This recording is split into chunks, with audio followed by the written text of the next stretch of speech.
En el marco del 103 aniversario de la gesta heroica de Veracruz, hoy se reconoció la actuación, la valía y el compromiso de las Fuerzas Armadas con la seguridad de los mexicanos. Un reporte. Hoy Sagnite, junto a sus compañeros cadetes de la Escuela Heroica Naval Militar, hicieron juramento de bandera en su primer año dentro de la Armada de México. En esta institución se prepara en el área logística.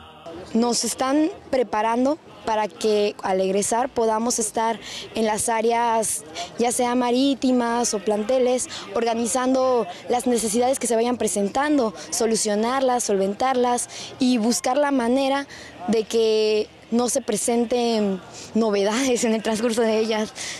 Los 168 hombres y mujeres cadetes fueron exhortados por el secretario de Marina, Vidal Francisco Soberón Sanz, a entregarse a la patria como lo hicieron los héroes de la gesta heroica del puerto de Veracruz hace 103 años. Están llamados a mantenerse a la vanguardia. Mujeres y hombres que en un futuro se convertirán en los comandantes de la Armada de México.